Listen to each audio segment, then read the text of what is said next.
அடுத்ததாக நம்ம பார்க்க போறது 1 மார்க் கொஸ்டின். இஃப்தரில் ஜவாப ஸஹீஹ். சரியான விடையை தேர்ந்தெடுத்து எழுது. வகான மின் அக்னியாஇ குரைஷின் ஃபில் ஜாஹிலிய்யா. குரைஷ், இதனுடைய ஆன்சர் குரைஷ். பா. அடுத்தது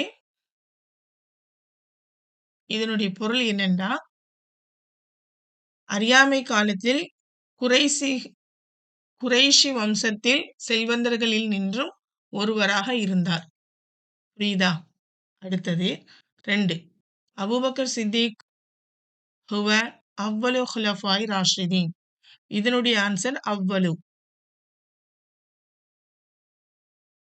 3வது வஃபதஹ முஅல்லமல் இராக்கி வஜுஸ்அன் கபீரன் மின் அர்லி ஷாமி. இதனுடைய ஆன்சர் ஜீம், ஷாம். 4வது வகான உமருஹு சலாத வசித்தீன சனத்தன். இதனுடைய ஆன்சர் பா, சலாதவ் வசித்தீன. அபூபக்கர் சித்திக் ரலியல்லாஹு அன்ஹு அவர்கள் மரணிக்கும் பொழுது அவர்களுடைய வயது 63ஆக இருந்தது. 2வதனுடைய பொருள் என்னென்றா, அபூபக்கர் சித்திக் ரலியல்லாஹு அன்ஹு ஹுவ அவ்வலு ஹுலஃபாய் ராஷிதீன். அபூபக்கர் சித்திக் ரலியல்லாஹு அன்ஹு அவர்கள் ஹுலஃபாய் ராஷிதீன்களில் முதலாம் அவர். 3வது கேள்வியினுடைய பொருள் என்ன அப்படின்னா, வஃபதஹ முஅல்லமல் இராக்கி வஜுஸ்அன் கபீரன் மின் அர்லி ஷாமி.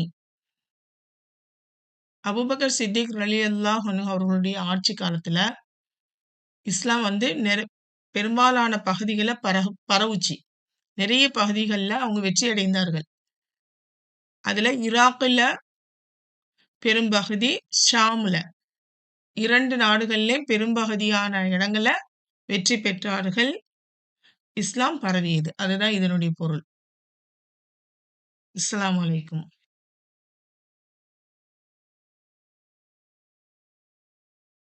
5வது வகத் அவுசா அன் தக்சிலஹு ஜௌஜுஹு அஸ்மாஉ பின்த் உமைஸ். இதனுடைய ஆன்சர் பா, ஜௌஜுஹு. அவங்களுடைய மனைவி அஸ்மா பின்த் உமைஸ் அவர்களுக்கு குளிப்பாட்டும்படி வசியத் செய்தார்கள். இதுதான் இதனுடைய பொருள். இதோட முடிஞ்சுது. அஸ்ஸலாமு அலைக்கும் வரஹ்மத்துல்லாஹி வபரகாத்துஹு.